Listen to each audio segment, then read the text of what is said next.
आज हम लोग शुरू करने जा रहे हैं अपने केमिस्ट्री के चैप्टर नंबर 2 को। चैप्टर का नाम है हमारा एसिड्स बेसेस एंड सॉल्ट्स।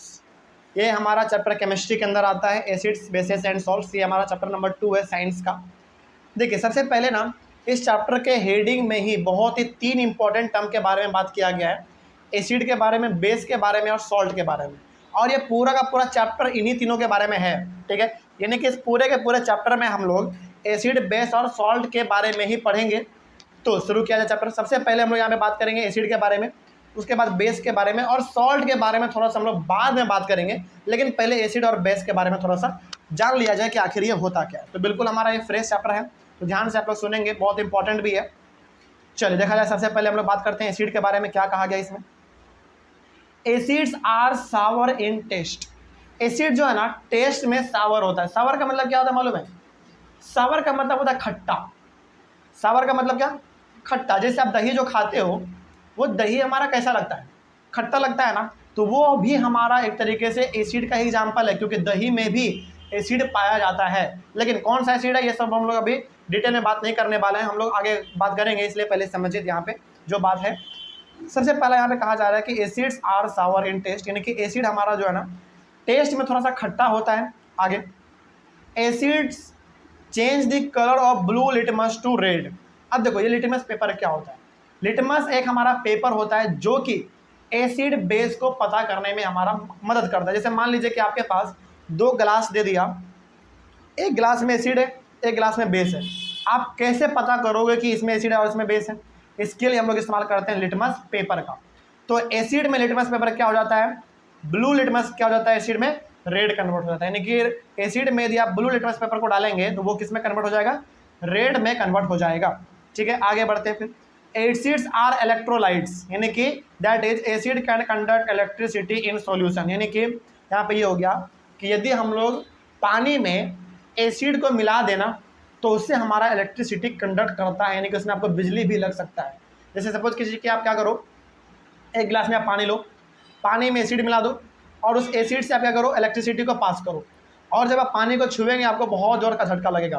तो यहाँ पे हम लोग ये भी कह सकते हैं कि एसिड हमारा इलेक्ट्रिसिटी को कंडक्ट करता है। ठीक है, आगे, acids are corrosive in nature. Acid जो है ना कोरोजिव इन नेचर होता है, मतलब कि जिस चीज़ पे आप एसिड को गिरा देंगे उसमें जंग लग जाएगा, कोरोजन लग जाता है। जैसे एग्जाम्पल के तौर पर हम आपको बताते हैं। यदि आपको एसिड का छोटा सा एग्जाम्पल देखना है ना, आप क्या करना, फेविक्विक लो। फेविक्विक जो मार्केट में आता है 5 रुपये वाला, उस फेविक्विक को आप कभी हाथ पे ना पूरा मत गिराना, थोड़ा सा बस टच करना। फेविक्विक को थोड़ा सा बस उंगली में लेकर टच करना। आप देखोगे कि आपका उंगली पूरी तरीके से वहाँ पे सूज चुका है, पूरा वो सूज जाता है। यानी कि यहाँ पे हम लोग ये कह सकते हैं कि एसिड जो है ना बड़ा खतरनाक होता है।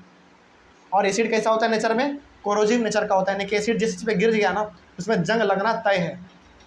ठीक है, आगे, acids are soluble in water. यानी कि पानी में यदि आप एसिड को मिलाएंगे तो वो पूरी तरीके से घुल जाता है, पूरा मिल जाता है। यही हो गया हमारा सोल्यूबल का मतलब। तो ये छोटा सा इंट्रोडक्शन हो गया हमारा एसिड के बारे में। अब थोड़ा सा हम लोग बात कर लेते हैं इसी प्रकार से बेस के बारे में। Bases are bitter in taste. Base जो है ना टेस्ट में कैसा होता है? बीटर। बीटर का मतलब होता है कड़वा, एकदम कड़वा। इसका एग्जाम्पल सबसे अच्छा है हमारा करेला।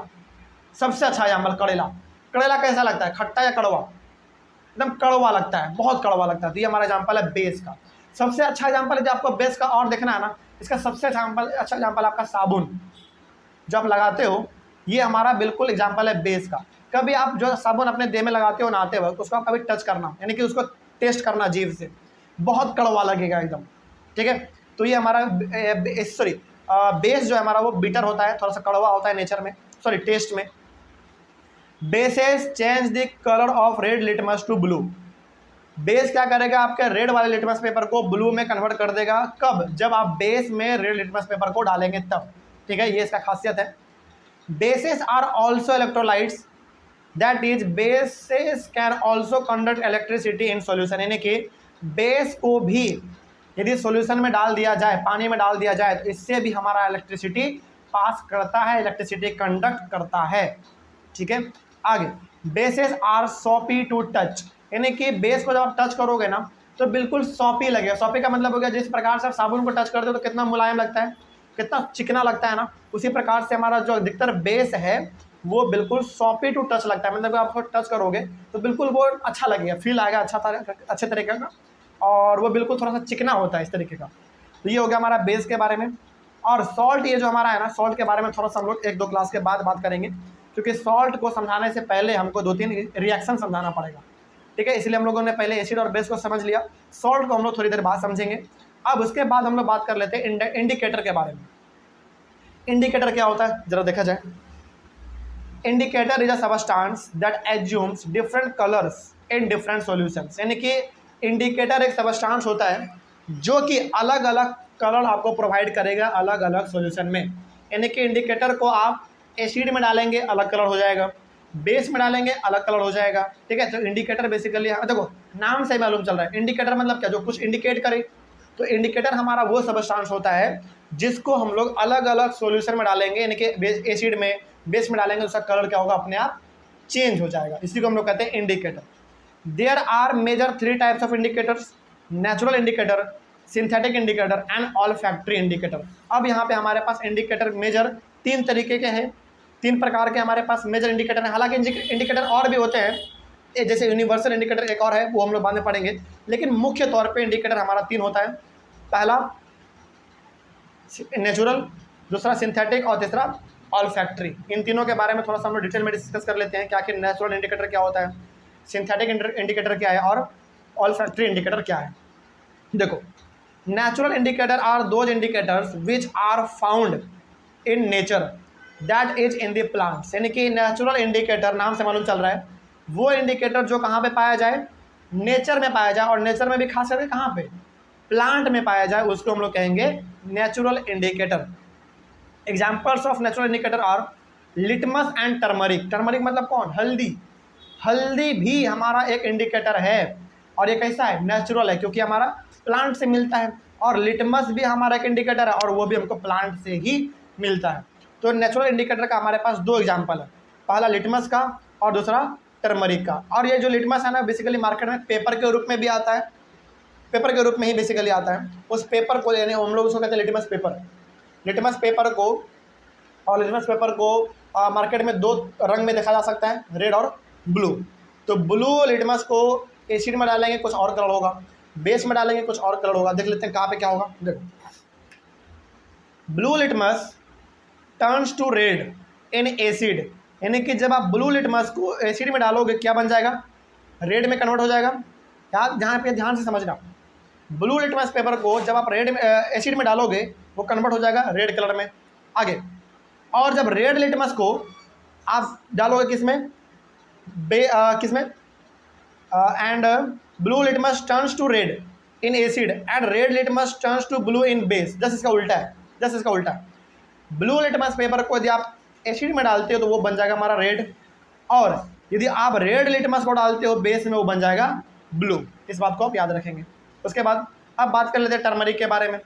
Turmeric turns yellow in acid, जब आप एसिड में टर्मरिक को डालोगे वो येलो हो जाएगा, ठीक है। आगे, and reddish brown in base, और जब आप इसको बेस में डाल दोगे एसिड टर्मरिक को, तो ये हमारा रेड ब्राउन हो जाएगा। रेडिश ब्राउन मतलब थोड़ा सा रेड कलर का आपको दिखना इसमें शुरू हो जाएगा, ठीक है। ये हमारा हो गया नेचुरल इंडिकेटर के बारे में। उसके बाद है हमारा synthetic indicator. Synthetic indicator are those indicators which are prepared in laboratory और in industry.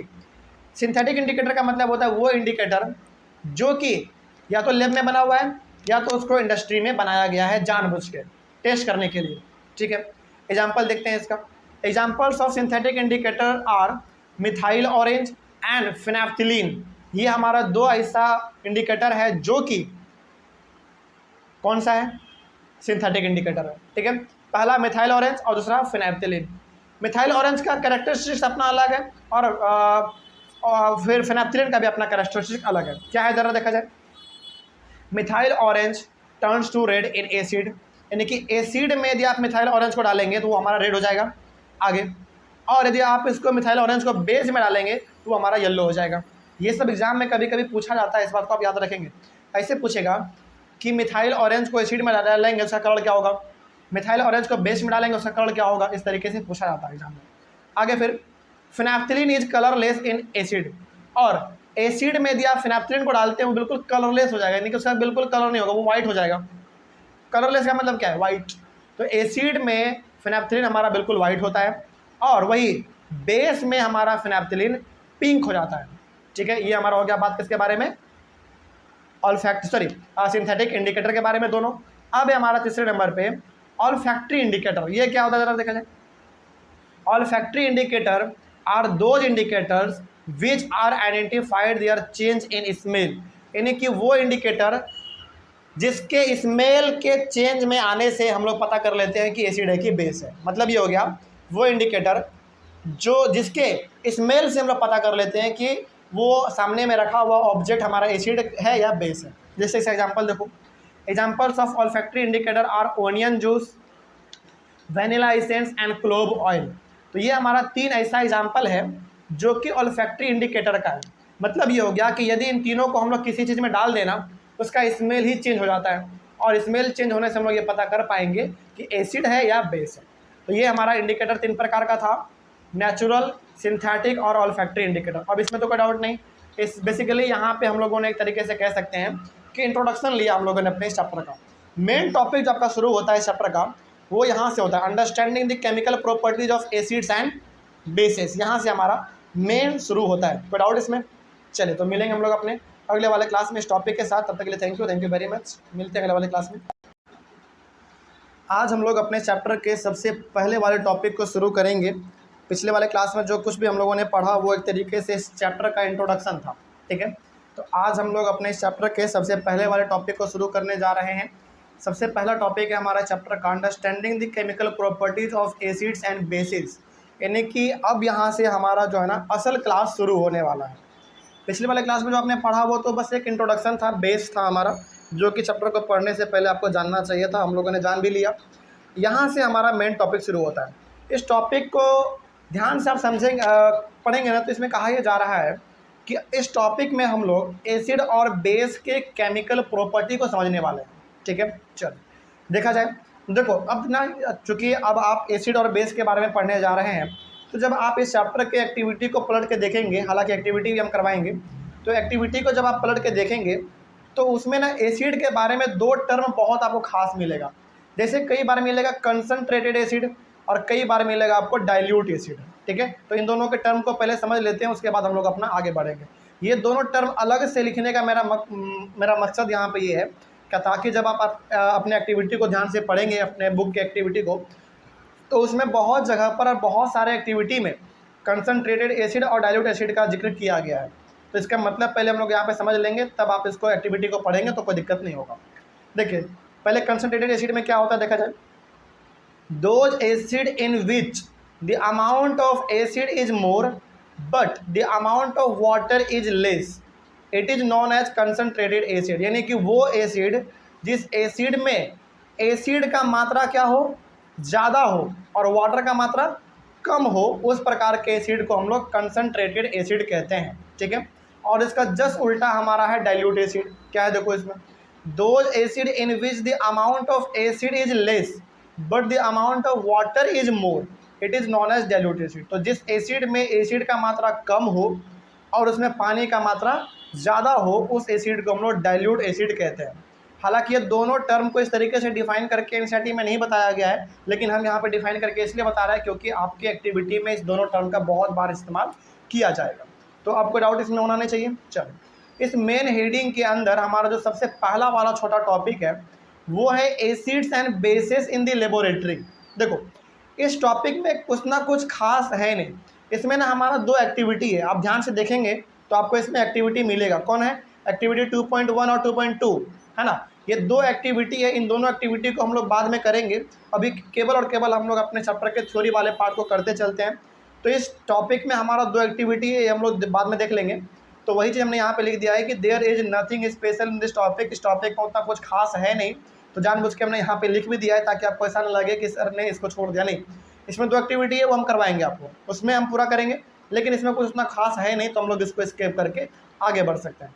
We will see activities related to this topic, so don't worry. तो आपको चिंता यहाँ पे नहीं करना है, तो हम लोग अपने इस टॉपिक के अंदर जो 2 एक्टिविटी है वो हम लोग अपने क्लास में देख लेंगे।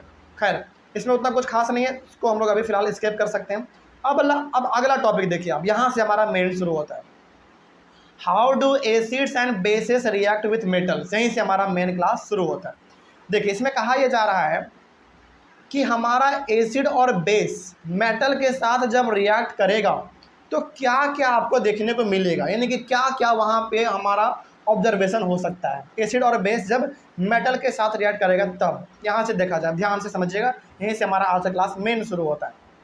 इसमें कहा जा रहा है सबसे पहला, the reaction of a metal with an acid can be summarised as, यानी कि जब हमारा मेटल एसिड के साथ रिएक्ट करेगा तो हमारा कुछ इस प्रकार का बनकर तैयार होगा। देखो एसिड को आप मेटल के साथ रिएक्ट करवाएंगे तो आपके सामने रिजल्ट आएगा सॉल्ट और हाइड्रोजन गैस।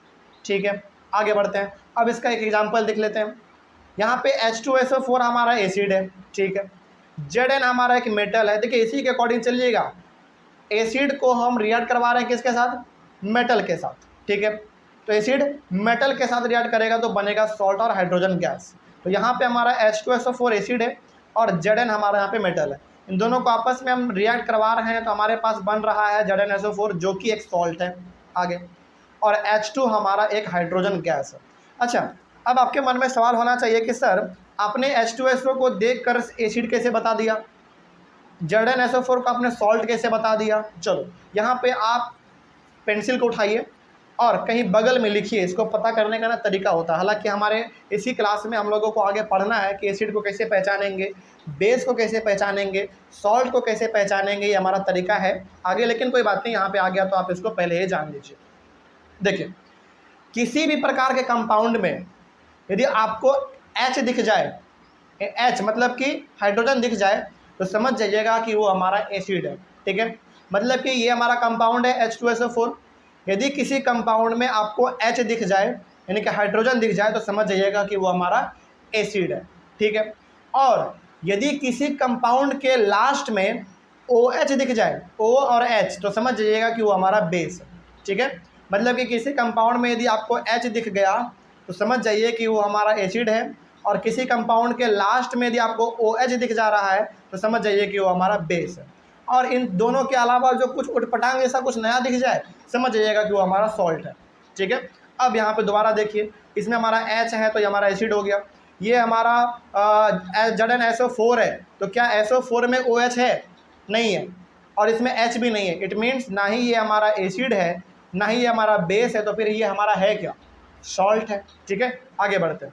तो यहाँ पे हमारा सॉल्ट और हाइड्रोजन गैस। अच्छा, क्या ये सॉल्ट खाने वाला सॉल्ट है जो हम लोग खाते हैं घर में, नहीं, ये हमारा केमिकल सॉल्ट है, इसका हम लोग खाने के लिए इस्तेमाल नहीं करते हैं, इसका हम लोग केमिस्ट्री के दुनिया में रिएक्शन करवाने के लिए करते हैं।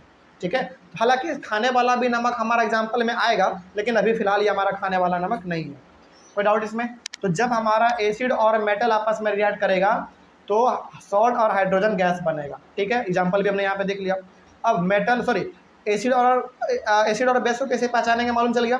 किसी कंपाउंड में हाइड्रोजन दिख जाए तो वो एसिड होगा, और किसी कंपाउंड के लास्ट में जब आपको OH दिख जाए समझ जाइएगा कि वो हमारा बेस है, और इन दोनों के अलावा कुछ उटपटांग जैसा कुछ नया दिख जाए समझ जाइएगा कि वो हमारा सॉल्ट होगा। ठीक है, आगे बढ़ते हैं। ये तो हमने मेटल का देखा एसिड के साथ, अब नॉन मेटल का देख लेते हैं एसिड के साथ। हाँ, the reaction of a metal with a base, metal का बेस के साथ, यानी कि ऊपर में आपने मेटल का एसिड के साथ देखा, अब मेटल का बेस के साथ रिएक्शन देख लीजिए।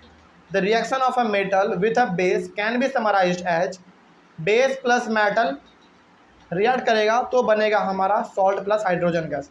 क्या इन दोनों में कुछ कॉमन दिख रहा है आपको? कॉमन ये दिख रहा है कि चाहे हमारा मेटल एसिड के साथ रिएक्ट करे या फिर हमारा मेटल बेस के साथ रिएक्ट करेंगे, बनाएगा हमेशा सेम चीज़, क्या क्या, सॉल्ट और हाइड्रोजन गैस। एग्जांपल देख लीजिए, NaOH हमारा यहाँ पे बेस है और Zn हमारा मेटल है, तो मेटल और बेस हम लोग आपस में रिएक्ट करवा रहे हैं, तो हमारा यहाँ पे बन रहा है Na2ZnO2। क्या ये हमारा एसिड है, बेस है या सॉल्ट है, बताइए। ये बिल्कुल हमारा एक सॉल्ट होगा। ठीक है, क्योंकि इसमें ना ही H है ना ही लास्ट में OH है, तो ये हमारा क्या हो गया, फिर सॉल्ट हुआ, और लास्ट में हाइड्रोजन गैस तो बनेगा ही बनेगा। ठीक है, लेकिन इसके साथ ना एक एक्सेप्शन है, इसमें आपको थोड़ा सा सावधानी बरतना है। क्या, इसीलिए लास्ट में हमने लिख भी दिया है कि however such reactions are not possible with all metals, लेकिन इस प्रकार का रिएक्शन हर एक मेटल के साथ पॉसिबल नहीं होता, याद रखिएगा। लेकिन हाँ, इस बात के लिए आप निश्चिंत रहिए कि 95% मेटल हमारा इसी प्रकार से रिएक्ट करता है एसिड और बेस के साथ। लेकिन वो जो हमारा 5% मेटल बच गया, वो कभी बेस के साथ रिएक्ट करता है, कभी नहीं करता है, कभी एसिड के साथ रिएक्ट करता है, कभी नहीं करता है। इसीलिए लास्ट वाला पॉइंट यहाँ पे बहुत ज़रूरी है समझना कि however such reactions are not possible with all metals. हालांकि एसिड हमारा मेटल के साथ रिएक्ट करे या फिर मेटल हमारा, सॉरी आप इसको ऐसे समझो, मेटल हमारा एसिड के साथ रिएक्ट करे या फिर मेटल हमारा बेस के साथ रिएक्ट करे, हमेशा बनाएगा सॉल्ट और हाइड्रोजन गैस ही, ठीक है। लेकिन कुछ हमारे पास मेटल ऐसे हैं जो कि बेस और एसिड के साथ रिएक्ट करते ही नहीं है, ठीक है। इस बात को आप ध्यान में रखेंगे। लेकिन हाँ, 95% 96% हमारे मेटल रिएक्ट करते हैं, कोई डाउट अब इसमें? तो पहला वाला टॉपिक में क्या कहा गया था? पहले वाला टॉपिक में ये कहा गया था कि how do acids and bases react with metals. तो एसिड और बेस हमारा जब मेटल के साथ रिएक्ट करेगा तो क्या बनेगा, मालूम चल गया। इसी को बस हम लोगों को यहाँ पे लिख देना होता है। आगे बढ़ते हैं, अगला टॉपिक है हमारा यहाँ पे, how do metal carbonate and metal hydrogen carbonate react with acid. अब यहाँ पे हमारा एक नया टॉपिक है, यानी कि मेटल कार्बोनेट और मेटल हाइड्रोजन कार्बोनेट जब एसिड के साथ रिएक्ट करेगा तो क्या बनेगा, क्या होगा, हमारा कैसा रिएक्शन होगा, चलिए देखा जाए। सबसे पहले हम लोग यहाँ पे देख लेते हैं मेटल कार्बोनेट के लिए। The reaction of a metal carbonate and a metal hydrogen carbonate with an acid can be summarised as, यानी कि हमारा चाहे मेटल कार्बोनेट हो या मेटल हाइड्रोजन कार्बोनेट हो, ये दोनों जब एसिड के साथ रिएक्ट करेगा तो क्या बनेगा। देखो, मेटल कार्बोनेट या फिर आप मेटल हाइड्रोजन कार्बोनेट, हालांकि दोनों अलग अलग चीज़ होता है, ठीक है। यानी कि मेटल कार्बोनेट और मेटल हाइड्रोजन कार्बोनेट जब हमारा एसिड के साथ रिएक्ट करेगा तो तीन चीज़ बनाएगा इसमें, पहला सॉल्ट, दूसरा कार्बन डाइऑक्साइड और तीसरा वाटर, ठीक है। अब इसका एक एग्जांपल देख लेते हैं। जैसे देखा जाए, आपके बुक का एग्जांपल है सेम टू सेम, Na2CO3, ये हमारा मेटल कार्बोनेट। अच्छा, ये मेटल कार्बोनेट क्यों है बताइए। Na2CO3 कार्बोनेट क्यों है? क्योंकि लास्ट में लगा हुआ है CO3, और CO3 फार्मूला किसका होता है, कार्बोनेट का होता है, इसीलिए इसका नाम है मेटल कार्बोनेट। तो मेटल कार्बोनेट को हम रिएक्ट करवा रहे हैं किसके साथ, एसिड के साथ। बताइए, HCl को हम एसिड क्यों कहेंगे, क्योंकि H इसमें शामिल है, तो ये हमारा एसिड हो गया। तो मेटल कार्बोनेट को एसिड के साथ रिएक्ट करवाएंगे तो बनेगा NaCl, यानी कि सॉल्ट बनेगा, पहली बात। दूसरा बात CO2 कार्बन डाइऑक्साइड, और H2O का मतलब वाटर बनेगा। तो ये तीन चीज़ हमारा तब बनेगा जब मेटल कार्बोनेट एसिड के साथ रिएक्ट करेगा, ठीक है। और अच्छा, NaCl हमारा सॉल्ट क्यों है बताइए, क्योंकि इसमें H भी नहीं है, H नहीं है तो हाइड्रोजन नहीं, सॉरी H नहीं है तो एसिड नहीं है, OH नहीं तो ये बेस भी नहीं है, तो बचा क्या फिर हमारा, सॉल्ट। तो ये हमारा सॉल्ट है। आगे बढ़िए, अब एक एग्जांपल ले लेते हैं हम लोग मेटल हाइड्रोजन कार्बोनेट का, ठीक है। ये तो हो गया हमारा। यहाँ पे आ जाइए। अच्छा, ये थोड़ा सा, ये कैसे हो गया इसमें, अच्छा कोई बात नहीं, समझने का तो हम लोग यहाँ पे समझ सकते हैं। देखिए, अब यहाँ पे हमारे पास है, नहीं सही है, बिल्कुल सही है। ये हमारा ऊपर वाला हो गया मेटल कार्बोनेट का एग्जाम्पल, ठीक है। नीचे हमारा NaHCO3, ये हमारा एग्जाम्पल है किसका, इसके लिए हमने नीचे में लिखा है यहाँ पे मेटल हाइड्रोजन कार्बोनेट। क्यों बताइए, इसका नाम NaHCO3 का मेटल हाइड्रोजन कार्बोनेट क्यों हुआ? हाँ, क्योंकि लास्ट में HCO लगा हुआ है, मतलब कि HCO3 हमारा किसका फॉर्मूला होता है, हाइड्रोजन कार्बोनेट का होता है, ठीक है। ये हमने आपको चैप्टर नंबर 1 में पढ़ाया था। तो HCO3 है, इसका मतलब कि हमारा हाइड्रोजन कार्बोनेट है। तो जब हाइड्रोजन कार्बोनेट एसिड के साथ रिएक्ट करेगा, यानी कि HCl के साथ, तो इस केस में भी वो NaCl ही बनाएगा, CO2 ही बनाएगा और वाटर ही बनाएगा। तो इस रिएक्शन से हमको ये मालूम चल गया कि हमारा एसिड के साथ चाहे मेटल कार्बोनेट रिएक्ट करे या मेटल हाइड्रोजन कार्बोनेट रिएक्ट करे, हमेशा तीन चीज़ ही बनेगा। क्या क्या, सॉल्ट, कार्बन डाइऑक्साइड और वाटर, दोनों में हमारा सेम चीज़ बनता है, कोई डाउट इसमें। बस टर्म अलग अलग था, पहले वाले में मेटल कार्बोनेट, इसमें हमारा मेटल हाइड्रोजन कार्बोनेट, दोनों के दोनों एसिड के साथ रिएक्ट करेगा तो हमेशा एक ही चीज़ बनेगा। कोई दिक्कत अब इसमें? चलो, तो ये वाला भी टॉपिक हमारा कंप्लीट समझा जाए। तो यदि आप कोई पूछ दे आपसे कि बताओ मेटल कार्बोनेट और मेटल हाइड्रोजन कार्बोनेट जब एसिड के साथ रिएक्ट करेगा तो क्या बनाएगा, पहला सॉल्ट, दूसरा कार्बन डाइऑक्साइड और तीसरा वाटर बनाएगा, दोनों केस में, ठीक है। आगे अब हमारा नेक्स्ट टॉपिक है, how do acids and bases react with each other. देखो, अब यहाँ पे एसिड और बेस दोनों आपस में ही रिएक्ट कर रहे हैं, दोनों का रिएक्शन अब हमारा आपस में ही होने वाला है। देखा जाए क्या होगा, यानी कि एसिड और बेस दोनों आपस में ही अब टकराने वाले हैं, रिएक्ट होने वाले हैं। क्या होगा देखो, the reaction of an acid and a base can be summarised as acid plus base बनेगा हमारा सॉल्ट और वाटर। यानी कि जब एसिड और बेस दोनों आपस में टकराएंगे, रिएक्ट करेंगे, तो दो ही चीज़ हमारा बनेगा, पहला सॉल्ट और वाटर। एग्जांपल देख लीजिए, NaOH हमारा बेस है, HCl हमारा एसिड है। तो जब दोनों आपस में टकराएगा तो हमारा NaCl और H2O बनेगा। NaCl यहाँ पे हमारा सॉल्ट है और H2O हमारा वाटर है।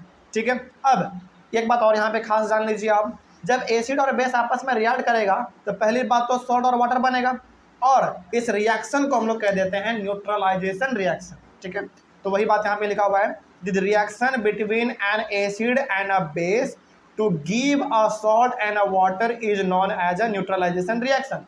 तो जब एसिड और बेस आपस में रिएक्ट करते हैं तो सॉल्ट और वाटर बनता है, और इसी रिएक्शन को हम लोग न्यूट्रलाइजेशन रिएक्शन भी कहते हैं। ठीक है, आगे, in neutralization reaction the effect of a base is nullified by an acid and vice versa। लेकिन इसमें ना एक बात बहुत ही रोमांच वाला बात है, समझिएगा ध्यान से, समझने वाली बात है। न्यूट्रलाइजेशन रिएक्शन का मतलब है कि एसिड और बेस का रिएक्ट होना, और इसमें ना दोनों एक दूसरे के इफेक्ट को ख़त्म कर देता है।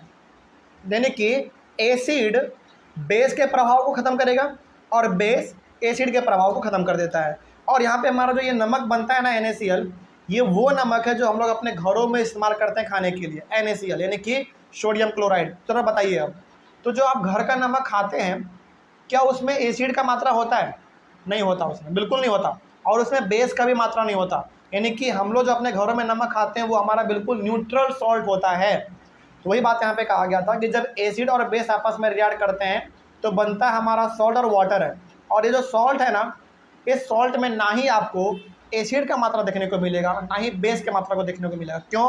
क्योंकि दोनों एक दूसरे के इफेक्ट को ख़त्म कर देता है, और इसीलिए हम लोग इसको न्यूट्रल सॉल्ट भी कहते हैं, और इसको हम लोग कॉमन सॉल्ट भी कहते हैं, जिसको कि हम लोग अपने घरों में खाने के लिए इस्तेमाल करते हैं। जब हमारे पास एक टॉपिक आएगा आगे चैप्टर में आएगा सॉल्ट, उसमें हम लोग इसके बारे में विशेष रूप से पढ़ेंगे। ठीक है, चलो, तो यहाँ पे आपको ये समझ में आ गया कि एसिड और बेस जब आपस में रिएक्ट करेगा तो सॉल्ट और वाटर बनेगा, पहली बात। दूसरी बात, इसी रिएक्शन को हम लोग न्यूट्रलाइजेशन रिएक्शन कहते हैं। क्यों कहते हैं? क्योंकि इसमें एसिड और बेस दोनों एक दूसरे के इफेक्ट को ख़त्म कर देता है, और जो हमारा रिजल्ट बनता है सॉल्ट, वो बिल्कुल एक न्यूट्रल सॉल्ट होता है, इसीलिए इसका नाम है न्यूट्रलाइजेशन रिएक्शन। ठीक है, हालांकि इस सॉल्ट के बारे में हम लोग और आगे पढ़ेंगे, और यही वो नमक है जिसको हम लोग अपने घरों में भी खाने के लिए इस्तेमाल करते हैं। आगे हमारा टॉपिक है reaction of metallic oxides with acids. चलिए इसके बारे में थोड़ा सा देख लिया जाए। इस टॉपिक में क्या खास बात है थोड़ा देख लिया जाए। इसमें कहा जा रहा है reaction of metallic oxides with acids. देखिए, सबसे पहले ना इस टॉपिक को पढ़ने से पहले इस वाले पॉइंट को आप ज़रा ध्यान से देखिए। इसमें लास्ट वाले पॉइंट में कहा गया है metallic oxides are basic in nature. क्यों ये बात हम बता रहे हैं आपको, पहले समझिए ध्यान से।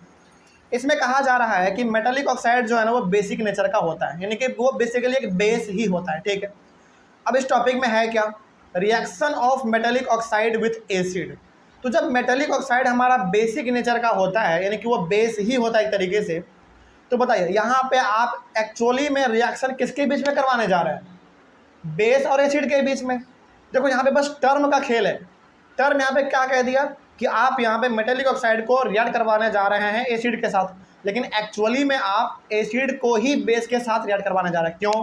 क्योंकि मेटेलिक ऑक्साइड हमारा बेसिक नेचर का होता है। तो अब जरा बताइए, जब मेटेलिक ऑक्साइड हमारा बेसिक नेचर का है, यानी कि बेस है, और आप उसको एसिड के साथ रिएक्ट करवा रहे हैं, यानी कि एसिड और बेस जब रिएक्ट करता है तो क्या बनता है? सॉल्ट और वाटर ही बनेगा। तो ऑब्वियस सी बात है, देखते हैं क्या होता है आगे। The reaction of a metal oxide बोलो या मेटेलिक ऑक्साइड बोलो, बात से हमें। The reaction of a metal oxide and an acid can be summarised as metal oxide plus acid बनेगा हमारा सॉल्ट और वाटर।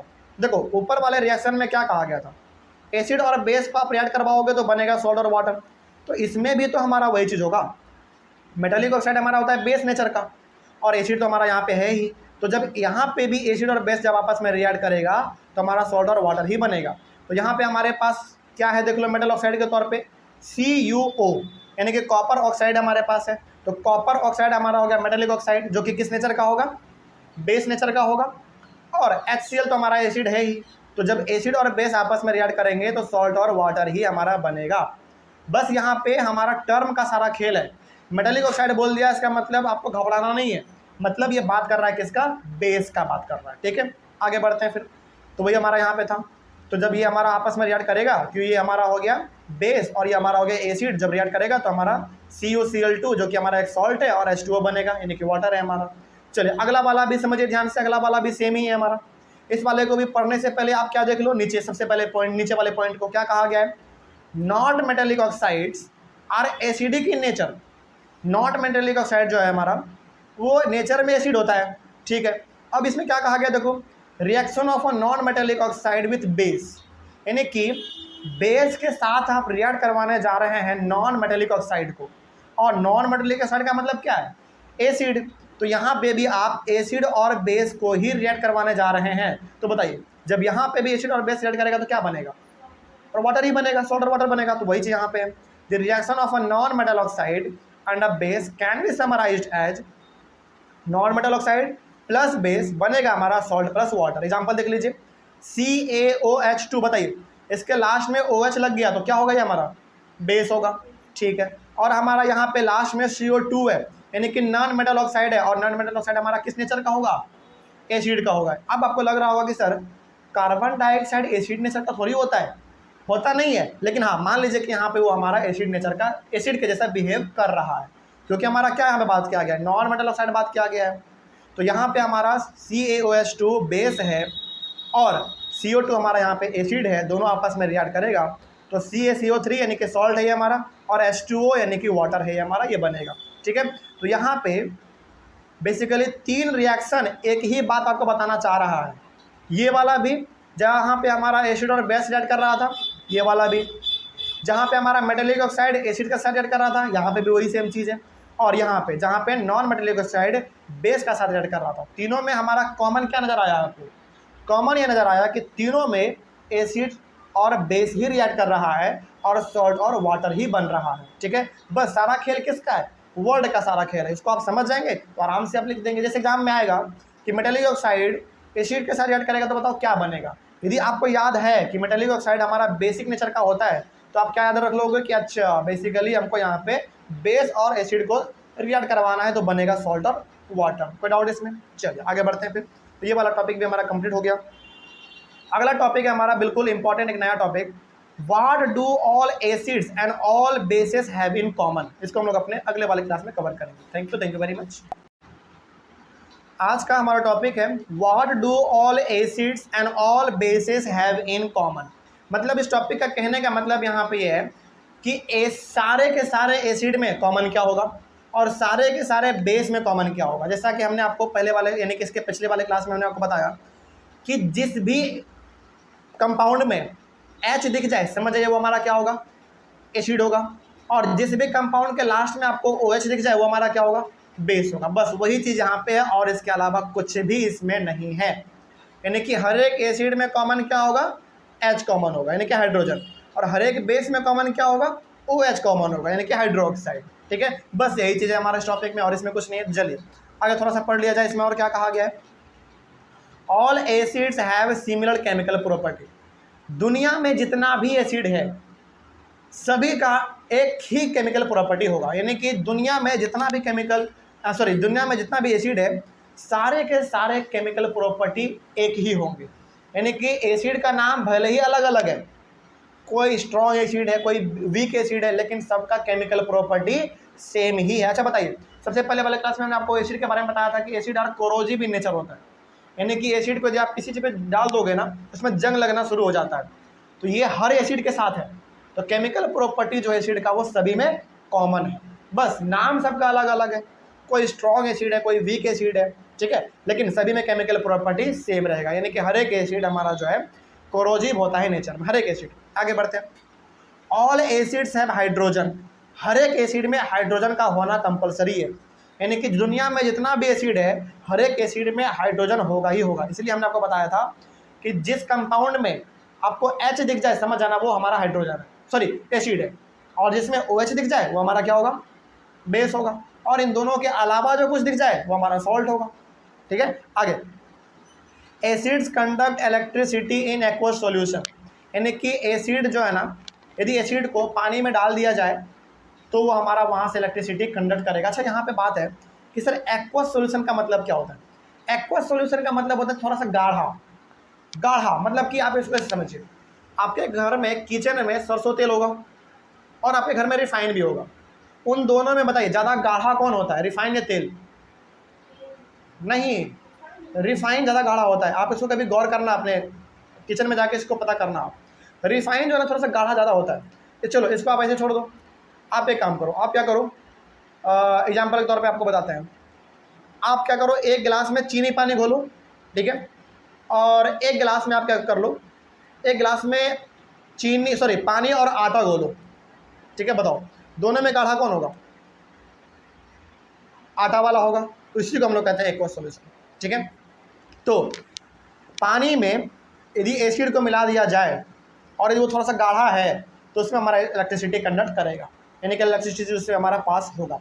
आगे बढ़ते हैं फिर। The cation present in acids is H+। अब देखिए कटायन हमारा कौन सा चार्ज होता है? पॉजिटिव, और अनायन नेगेटिव। तो हमारा एसिड में जो प्रेजेंट होता है ना वो कटायन प्रेजेंट होता है, यानी कि पॉजिटिव वाला प्रेजेंट होता है। समझिएगा ध्यान से यहाँ पे क्या कहना चाह रहे हैं हम। यहाँ पे यह कहना चाह रहे हैं कि हर एक एसिड में हाइड्रोजन होगा, कंपलसरी है, और वो हाइड्रोजन के पास चार्ज कैसा होगा, नेगेटिव या पॉजिटिव? पॉजिटिव, यानी कि कटायन होगा उसके पास, ठीक है। आगे बढ़ते हैं। This suggest that acids produce hydrogen ions, यानी कि H+, जो कि एक्वस होगा, which are responsible for their acidic property. मतलब कि हर एक एसिड में यदि हाइड्रोजन मिला हुआ है तभी वो एसिड है। यदि एसिड में हाइड्रोजन ना रहे ना, वो एसिड ही नहीं रहेगा। वही यहाँ पे कहना चाह रहा है। तो यहाँ पे कहने का मतलब है कि the cation present in acid is H+। Hydrogen में एसिड में जो हमारा हाइड्रोजन है उस हाइड्रोजन के पास चार्ज कैसा है? पॉजिटिव, यानी कि कटायन उसके पास है। और ये कटायन हमको ये शो करता है कि जिस एसिड में कटायन है, यानी कि वो एसिड हमारा बिल्कुल एसिडिक प्रॉपर्टी शो करेगा। जिस एसिड में H नहीं है वो हमारा एसिड हो ही नहीं सकता, और जिस एसिड में H है वो हमारा एसिड है, ठीक है। इस बात को आप याद रखेंगे। सिंपल सा लॉजिक यहाँ पे आप याद रखिए, हर एक एसिड में H+ आयन होगा ही होगा, और यदि किसी एसिड में H+ आयन नहीं है मतलब कि वो एसिड ही नहीं है, ठीक है। चलिए आगे बढ़ते हैं फिर। अब हम लोग थोड़ा सा एक इंपॉर्टेंट टॉपिक हमारे पास यहाँ पे टॉपिक है, what happens to an acid और a base in a water solution. अब एक एसिड के साथ और एक बेस के साथ क्या होगा जब हम लोग उसको वाटर सॉल्यूशन में मिलाएंगे, यानी कि पानी के साथ जब हम लोग उसको घोल देंगे तो क्या होगा, देखते हैं। पहले बात करेंगे एसिड के बारे में और फिर बात करेंगे हम लोग बेस के बारे में, ठीक है। देखिए, when an acid is dissolve in water solution, तो पहले देखेंगे एसिड के बारे में, यानी कि जब एसिड को वाटर सॉल्यूशन में घोला जाएगा तो क्या होगा, और फिर बाद में हम लोग बात करेंगे when a base is dissolve in water solution, तो जब बेस को वाटर सॉल्यूशन में घोला जाएगा तो क्या होगा, ये हम लोग देखते हैं। देखिए सबसे पहला यहाँ पे बात किया जा रहा है, acids generate H+ ions in water. H+ का मतलब यहाँ पे ब्रैकेट में AQ लिखा हुआ, मतलब कि वो एक्वस होता है, यानी कि एक्वस सॉल्यूशन में ही हमारा ये H+ आयन जनरेट होगा। तो जैसे ही आप वाटर में एसिड को मिलाएंगे वैसे ही वाटर में एसिड क्या करेगा, H+ आयन जनरेट कर देगा। समझिएगा ध्यान से। सपोज करो कि आपके पास एक गिलास है, उस गिलास में आपके पास पानी है, उस पानी में आपने किसी प्रकार का एसिड आपने डाला, और जैसे ही आपने एसिड डाला उस एसिड में हमारा क्या प्रेजेंट है, हाइड्रोजन प्रेजेंट है। हाइड्रोजन यानी कि H+ आयन तुरंत अलग हो जाएगा उस एसिड से, ठीक है। आगे आगे फिर क्या होता है, देखो, hydrogen ions can not exist alone, they always exist after combining with water molecule. यानी कि उस पानी में जैसे हमने एसिड को मिलाया और उस एसिड में है क्या, हाइड्रोजन है, हाइड्रोजन आयन तुरंत अपने आप को इस एसिड से क्या कर लेगा, अलग कर लेगा। और वो जो H+ आयन हमारा अलग हुआ है वो कभी भी पानी में अकेला रहना नहीं चाहता है। वो क्या चाहता है कि भाई हमको अपने दोस्त के साथ जाके मिल जाना है, यानी कि वो H+ आयन अपने ही जैसा दिखने वाला आयन को खोजता है पानी में। अब वो देखो होता क्या है, 10 hydrogen ions must always be shown as H+ और हाइड्रोनियम आयन यानी कि H3O+। अब इसका ना नीचे आप देखिए एक बहुत अच्छा एक यहाँ पे इक्वेशन दिया गया है, यहाँ पे क्या है पूरा आप इसको ऐसे समझिए, पूरा आपको एक बार में समझ में आ जाएगा। सपोज कीजिए कि आपके पास एक गिलास है, उस गिलास में आपके पास पानी है, यानी कि ये H2O है। H2O में आपने क्या मिलाया, एसिड को मिलाया, और एसिड में क्या प्रेजेंट है, हाइड्रोजन प्रेजेंट है। तुरंत जैसे ही आपने उस पानी में एसिड को मिलाया और उस एसिड में हमारा प्रेजेंट है हाइड्रोजन, तुरंत उस एसिड से हाइड्रोजन अपने आप को अलग कर लेगा। और जब ये हमारा हाइड्रोजन अलग होगा तो ये उस पानी में हाइड्रोजन ना अपने ही और प्रकार के हाइड्रोजन दिखने वाले चीज़ों को वो ढूंढेगा। वो ये ढूंढने का कोशिश करेगा कि भाई हम अकेला पानी में नहीं रह सकते हैं, क्या इस पानी में और हमारे जैसा दिखने वाला है? तो हाँ बिल्कुल है, क्योंकि पानी का फॉर्मूला क्या होता है, H2। जहाँ पे H2 है तो ये H जो हमारा हाइड्रोजन से अलग हुआ था, सॉरी जो एसिड से अलग हुआ था, ये इस H2 के साथ जाके कंबाइन कर जाएगा। तो क्या बन जाएगा पूरा, यहाँ पे हमारा H2 था और यहाँ पे हमारा H1 है, यानी कि सिंगल है, तो क्या बनेगा, H3O+ बन जाएगा। बात समझाए आप, कोई डाउट अब इसमें? तो यहाँ पे हमारा यदि कोई चलते फिरते आपसे पूछ दे कि बताओ जब वाटर सॉल्यूशन में एसिड को मिलाएंगे तो क्या होगा, तो आपको बताना पड़ेगा कि जब हम लोग वाटर में एसिड को मिलाएंगे तो क्या होगा, समझे ध्यान से। जब हम लोग वाटर में एसिड को मिलाएंगे तो एसिड में प्रेजेंट है हमारा हाइड्रोजन, तो जैसे ही एसिड को वाटर में मिलाएंगे वैसे ही उस एसिड से हाइड्रोजन अपने आप को अलग कर लेगा। और वो हाइड्रोजन का खासियत ये है, जो अपने आप को अलग किया, उसका खासियत ये है कि वो पानी में अकेला नहीं रह सकता। वो क्या करेगा, अपने ही जैसे हाइड्रोजन को ढूंढेगा पानी में, और उसको क्या मिल जाएगा, H2 मिल जाएगा। उसको लगेगा कि भाई हम भी H हैं, ये H2 भी H है, तो क्यों ना हम दोनों आपस में दोस्ती कर लें, तो दोनों आपस में दोस्त बन जाएगा। और यहाँ पे हमारा जुड़ के क्या बन जाएगा, H3O+ बन जाएगा। और ये जो हमारा H3O+ है इसको हम लोग हाइड्रोनियम आयन कहते हैं, याद रखिएगा इस बात को, हाइड्रोनियम आयन, जो कि आपके यहाँ पे भी लिखा हुआ है। कोई डाउट अब इसमें? तो ये तो हो गया हमारा जब हम लोग एसिड को वाटर सॉल्यूशन में डालेंगे तब। अब देखते हैं कि आखिर बेस के साथ क्या होगा जब हम लोग उसको पानी में डालेंगे। तो यहाँ से आपने एक चीज़ कॉमन क्या देखा, कॉमन ये देखा कि हर एक एसिड के पास कॉमन क्या है, H+ आयन है, ठीक है, कॉमन है, हर एक एसिड में H+ आयन होगा ही होगा। अब हर एक बेस में कॉमन क्या होगा, वो होगा हमारा OH, यानी कि हाइड्रोजन, सॉरी हाइड्रोक्साइड। अब देखते हैं क्या होता है, देखा जाए। When a base is dissolve in water solution, तो जब हम लोग अपने वाटर सॉल्यूशन में बेस को डालेंगे तो क्या होगा, देखा जाए। बेसेस जनरेट हाइड्रोक्साइड, यानी कि OH- आयन्स इन वाटर। तो जैसे ही हम पानी में किसी बेस को डालेंगे वैसे ही उस पानी में हमारा बेस क्या जनरेट करेगा, OH- हमारा आयन को वो जनरेट करेगा। एग्जाम्पल देख लीजिए आप, जैसे सपोज करो कि हमारे पास एक गिलास में पानी है, यानी कि H2O है, वाटर है, उसमें आपने क्या मिला दिया, NaOH मिला दिया, यानी कि सोडियम हाइड्रोक्साइड आपने मिला दिया, जो कि एक बेस है। जैसे ही आप पानी में बेस को मिलाएंगे वैसे ही अपने बेस को अलग अलग कर लेगा, यानी कि Na हमारा अलग हो जाएगा, सोडियम अलग हो जाएगा और OH हमारा अलग हो जाएगा। उसी प्रकार से नीचे देख लो, KOH, ये भी हमारा एक बेस है। K का मतलब क्या, पोटासियम हाइड्रोक्साइड है ये हमारा। इसको आप पानी में मिलाएंगे, ये भी अपने आप को अलग कर लेगा, K अलग और OH हमारा अलग हो जाएगा। तो बेसिकली यहाँ पे बताने का मकसद ये है कि हर एक एसिड में कॉमन होगा H+ आयन और हर एक बेस में कॉमन होगा OH- आयन, ठीक है। चलिए आगे बढ़ते हैं फिर। अब यहाँ पे आप NCERT बुक को ध्यान से पढ़ेंगे ना, आपको एक टर्म मिलेगा अल्कलीज। ये क्या होता है देखो, bases which are soluble in water are called alkalis, यानी कि वो बेस जिसको पानी में घोला जा सकता है, जो पानी में घुल सकता है, उस बेस को हम लोग कहते हैं अल्कलीज, ठीक है। कोई डाउट इसमें? जैसे यहाँ पे हमारा NaOH, KOH, ये पानी में आराम से घुल सकता है, डिजॉल्व हो जाएगा पानी में अच्छी तरीके से, इसलिए हम लोग इसको अल्कलीज भी कह सकते हैं। तो वो बेस जो बेस पानी में घुल सकता है, सोल्यूबल हो सकता है, पूरी तरीके से डिजॉल्व हो सकता है, उस बेस को हम लोग अल्कलीज ही कहते हैं। कोई डाउट अब इसमें? बात समझ आई है? चलो आगे बढ़ते हैं। अब यहाँ पे कुछ ज़रूरी बातें हैं जो कि आपको बहुत ध्यान से समझना है। नीचे कुछ स्टेटमेंट में लिखा हुआ है, आपको बहुत सारे बच्चे ना इसको इग्नोर कर देते हैं, इग्नोर नहीं करना है, वो बहुत इंपॉर्टेंट चीज़ है। क्या है जरा समझिए ध्यान से। इसमें कहा जा रहा है the process of dissolving an acid और a base in water is highly exothermic one, यानी कि जब हम लोग पानी में बेस मिलाते हैं या फिर एसिड मिलाते हैं तो उससे ना हीट आपको महसूस होगा।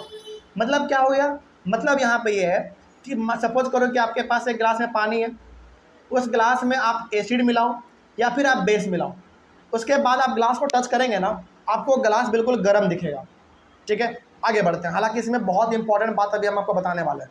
क्या है देखो, care must be taken while mixing concentrated nitric acid, यहाँ पे एग्जांपल लिया गया नाइट्रिक एसिड का, वो भी कैसा है, कंसनट्रेटेड है, और सल्फ्यूरिक एसिड यानी कि H2SO4 with water.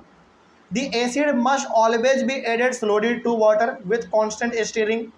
If water is added to a concentrated acid, the heat generated may cause the mixture to splash out and cause burns। चलिए इतना तक हम लोगों ने एक बार में पढ़ लिया, अब इसको पूरा समझिए। ये बहुत बड़ी बातों को कहता है, क्या कहता है समझिए ध्यान से। इसको ना प्रैक्टिकल लाइफ से हम आपको देख के बताते हैं। देखिए आप क्या करो, इमेजिन करो, ठीक है, आपके पास एक ट्रांसपेरेंट यानी कि शीशा वाला ग्लास है। उस ग्लास में आपने पहले डाला पानी यानी कि नॉर्मल पानी। अच्छा, नॉर्मल पानी का नेचर कैसा होता है, ठंडा होता है, हल्का फल्का, मतलब नॉर्मल होता है, पी सकते हैं हम लोग उसको। आपके पास एक शीशा का ग्लास है, उस ग्लास में आपने पानी डाला, ठीक है। अब उस पानी में आप ऊपर से कोई भी एसिड डाल रहे हैं, ठीक है, तो बताइए ग्लास फटेगा कि नहीं फटेगा? सबसे पहले बताइए, पहले आप सिचुएशन को समझिए। आपके पास एक शीशा का ग्लास है, उस ग्लास में पानी है, आधा पानी भरा हुआ है, उस पानी में अब ऊपर से एसिड आप डाल रहे हैं। एसिड कोई भी एसिड हो सकता है, वो कोई भी एसिड हो सकता है। बताइए क्या ग्लास फटेगा या नहीं फटेगा? नहीं फटेगा, नहीं फटेगा। लेकिन फिर ग्लास कब फटेगा बताते हैं। अब क्या करो, समझना ध्यान से। यहाँ पे जब आपने ग्लास में पहले क्या डाला, पानी डाला, तो जब आपने पानी डाला ना, मतलब कि जब आपने ग्लास में पहली बार पानी डाला, उस पानी ने उस पूरे ग्लास को नॉर्मल कर दिया, मतलब कि ठंडा कर दिया। और जब आपने बाद में एसिड डाला, और हमेशा याद रखना एसिड नेचर में हीट होता है, यानी कि किसी भी प्रकार के एसिड को आप टच करो वो हमेशा हीट ही होगा, गर्म ही होगा। इसका अच्छा, इसका एग्जांपल बताते हैं आपको। फेविक्विक आपने कभी इस्तेमाल किया? फेविक्विक यदि गलती से आपके हाथ पे गिर जाता है तो गर्माहट महसूस होता है कि नहीं होता है? बिल्कुल होता है। यानी कि फेविक्विक भी अपने आप में एक एसिड है, लेकिन हाँ उसमें उतना तगड़ा एसिड नहीं होता है, आपके हाथ को जलाएगा नहीं। लेकिन हाँ कभी ट्राई मत करना, क्योंकि वो बहुत खतरनाक होता है। कभी कभी वो आपके हाथ को इतना ना एकदम पूरा एकदम निचोड़ देगा आपके हाथ को। कभी कभी तो आपको दवाई का ज़रूरत भी पड़ सकता है। इसीलिए कभी भी गलती से यदि हमारे हाथ में फेविक्विक चिपक जाता है तो जलने जैसा महसूस होता है। और ज़रा सोचो, आप 2-3 बूंद यदि अपने हाथ पे गिरा लीजिएगा तो आपके हाथ का क्या हाल होगा। कभी ट्राई मत करना इसको चीज़ को घर पे। लेकिन हाँ ये हम लोग आप यहाँ पे समझ गए कि फेविक्विक अपने आप में एक एसिड है, ठीक है। अच्छा, इसका ना यदि आपको इफेक्ट देखना हो तो बताते हैं आपको, आप इसको घर पे प्रैक्टिकली करना। आप मार्केट से 5 रुपये का फेविक्विक खरीद के लेकर आओ, मिल जाता है 5 रुपये का। उसको आप थर्माकोल पे गिराओ, थर्माकोल। आप देखना थर्माकोल ना पूरा एकदम पिघल जाएगा थर्माकोल। क्यों? क्योंकि एसिड हमारा पहला बात उसमें है, और दूसरा बात वो बिल्कुल एसिड हमारा हीट नेचर का होता है, ठीक है। तो यहीं पे हम लोग आप समझने वाले हैं। क्या समझो, आपके पास ग्लास था, ग्लास में आपके पास पानी था, उस पानी ने आपके पूरे ग्लास को ठंडा कर दिया, मतलब कि नॉर्मल कर दिया। उसके ऊपर जब आप एसिड को मिलाएंगे तो पानी क्या करेगा, वो जो एसिड आपका गर्म एसिड है ना, उसको वो नॉर्मल कर देगा, ठीक है। यानी कि आपका ग्लास फटेगा नहीं। मतलब ये हो गया कि पानी उस एसिड के गर्माहट को पचा लेगा, उसको नॉर्मल कर देगा। लेकिन अब सिचुएशन को थोड़ा सा हम लोग बदल देते हैं। अब क्या करो, आप एक ग्लास लो, उस ग्लास में आप आधा पहले एसिड ले लो, पहले एसिड लो। इस बार पहले वाले में क्या किया आपने, पहले वाले में पानी लिया था, अब आप क्या करो, पहले ही एसिड ले लो। बताओ एसिड हमारे नेचर में कैसा होगा, हीट होगा। यानी कि ग्लास अब आपका हीट हो चुका पूरा। अब उसके ऊपर से आप पानी डालो, इस बार में कन्फर्म है कि आपका ग्लास बहुत ज़ोर से ब्लास्ट करेगा।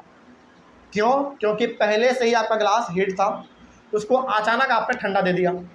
यानी कि यहाँ पे हीट जो है ना, यानी कि एसिड का जो हीट है वो पानी के ठंडेपन को पचा नहीं पाया, जिसके वजह से हीट और कोल्ड आपस में टकराया बड़ा भयंकर रूप से, और वो ग्लास पूरा का पूरा आपका ब्लास्ट कर गया, ठीक है। और इसको कभी आप घर पे ट्राई मत करना, क्योंकि ये बहुत ही भयंकर रूप से ब्लास्ट करता है, ठीक है। तो अब जरा आप आपको बताइए कि एसिड में बेस को एसिड में पानी को मिलाना चाहिए या पानी में एसिड को मिलाना चाहिए?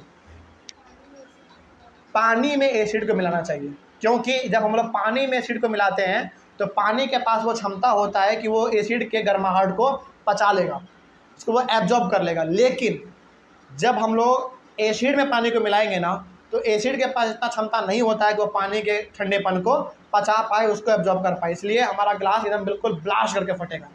तो यहाँ से अब आपको मालूम चल गया कि कभी भी हम लोग एसिड में पानी नहीं मिलाएंगे बल्कि पानी में एसिड मिलाएंगे। अच्छा, इसका ना प्रैक्टिकल एग्जांपल बताते हैं आपको, बहुत एग्जांपल अच्छा, इसका बहुत अच्छा एग्जांपल है, इसका आप घर पे ट्राई करना, ठीक है। जाड़े के समय में, जब हम लोग जाड़े के समय में नहाते हैं तो वैसी बात है आप लोगों ने गर्म पानी से नहाया होगा, है ना, बताओ। तो ठंडे के समय में हमको क्या करना चाहिए? ठंडे पानी में गर्म पानी मिलाना चाहिए या गर्म पानी में ठंडा पानी मिलाना चाहिए? नहीं, हम लोग क्या करते हैं, गर्म पानी में ठंडा पानी मिलाते हैं। गलत तरीका है। गर्म पानी को आप यहाँ पे क्या समझो, एसिड समझो, और ठंडे पानी को आप यहाँ पे नॉर्मल वाटर समझो। तो बताओ, जब हम लोग एसिड में वाटर को मिलाते हैं तो क्या होता है, ब्लास्ट करता है। तो जब गर्म पानी में ठंडे पानी को मिलाएंगे तो ब्लास्ट तो नहीं करेगा आपका बाल्टी, बिल्कुल ब्लास्ट नहीं करेगा, लेकिन ये आपके पानी को ठंडा जल्दी कर देगा। लेकिन अब आप लोग क्या करना, अपने जाड़े के समय में नहाने के बाद क्या करना, पहले ही आप क्या कर लो, ठंडा पानी ले लो और ठंडे पानी के ऊपर आप क्या करो, गर्म पानी मिलाओ। इससे होगा क्या ना कि आपका पानी ना गर्म ज़्यादा देर तक रहेगा। आप इसको कभी जाड़े के समय में ट्राई करना। आप क्या करना, 2 बाल्टी ले लो, दोनों बाल्टी में दोनों अलग अलग एक्सपेरिमेंट करो। आप हमेशा गौर करना कि जिस बाल्टी में आपने पानी ठंडा पहले मिलाया, बाद में गर्म पानी मिलाया, वो पानी हमारा गर्म ज़्यादा देर तक रहेगा। इसको कभी आप ठंडे के समय में ट्राई करना। इसीलिए जाड़े के समय में जब अब से आप लोग जब जाड़े के समय में नहाएंगे तो क्या करेंगे, सबसे पहले बाल्टी में ठंडा पानी लो, ठंडा पानी के ऊपर आप गर्म पानी उसमें मिला दो। इससे होगा क्या, आपका जो पानी है ना गर्म ज़्यादा देर तक रहेगा, ठीक है। ये हमारा एक प्रैक्टिकल एग्जाम्पल था, हालांकि हम घर में किए हुए हैं इसलिए आपको बता रहे हैं। और ये केमिस्ट्री भी हमारा यही कहता है। अब कोई डाउट इसमें? तो वही बात यहाँ पे कहा गया था कि the acid must always be added slowly to water with constant stirring. तो जब भी आप वाटर में एसिड को मिलाएं तो उसको हमेशा मिलाते रहें, तब जाके आपका ग्लास ब्लास्ट नहीं करेगा। लेकिन if water is added to a concentrated acid, अब यदि आप पानी को ही एसिड में मिला देते हैं तो क्या होगा, the heat generated may cause the mixture to splash out and cause burns. तो ब्लास्ट बहुत ज़ोर से करेगा और हो सकता है कि आपके शरीर को भी वो जला दे, ठीक है। आगे, the glass container may also break due to excessive heating. तो आपका ग्लास कंटेनर जो होगा जिसमें आप इस एक्सपेरिमेंट को करेंगे वो भी ब्लास्ट कर सकता है ज़्यादा हीट होने के वजह से, ठीक है। आगे बढ़ते हैं। उसके बाद, मिक्सिंग एन एसिड और a base with water results in the decrease of the concentration of ions. Ions यहाँ पे हमारा 2, एक एसिड के लिए और एक बेस के लिए, पर यूनिट वॉल्यूम। इसका मतलब ये हो गया कि जब हम लोग एसिड और बेस को पानी में मिलाते हैं तो वो हर समय अपने एसिड और बेस के प्रॉपर्टी को 1 यूनिट ख़त्म कर रहा होता है। इसका मतलब क्या हुआ, इसका मतलब ये हो गया कि यदि हमारे पास वाटर है, वाटर में यदि हम बेस और एसिड मिला रहे हैं तो अपने बेस और एसिड के नेचर को हर बार 1 यूनिट ख़त्म कर रहा है। बात समझ आ रही है? वही यहाँ पे हमारा लिखा गया था। तो इसका मतलब यहाँ पे हम लोग ये भी कह सकते हैं कि जैसे जैसे हम लोग पानी में एसिड या फिर बेस को मिलाते हैं, एसिड और बेस अपना प्रॉपर्टी धीरे धीरे खोता रहता है, हर एक बार 1 यूनिट के हिसाब से वो खोता रहता है। आगे, such a process is called dilution and the acid और base is said to be diluted. अब इसी प्रोसेस को, यानी कि जो प्रोसेस हमने क्या बताया आपको कि एसिड में वाटर को डालना है या वाटर में एसिड को डालना है, इस पूरे प्रोसेस को हम लोग कहते हैं डाइल्यूशन। और इसमें जो हमारा एसिड और बेस है इसको हम लोग कहते हैं डाइल्यूटेड। कोई डाउट है इसमें? चलो, तो ये वाला टॉपिक भी हमारा कंप्लीट होता है। तो इसमें हम लोगों को बेसिकली बहुत कुछ नया सीखने को मिला। अगले वाले क्लास में हम लोग डिस्कस करेंगे एक नया टॉपिक होगा हमारा हाउ स्ट्रॉन्ग आर एसिड और बेसिस सॉल्यूशन, यानी कि हमारा एसिड और बेस सॉल्यूशन कितना ज़्यादा स्ट्रॉन्ग हो सकता है, ये हम लोग अपने अगले वाले क्लास में डिस्कस करेंगे। और सबसे इंपॉर्टेंट इसमें हम लोग पीएच स्केल के बारे में बात करेंगे जो कि बहुत इंपॉर्टेंट है। तो मिलते हैं हम लोग अपने अगले वाले क्लास में। Thank you very much and have a nice day.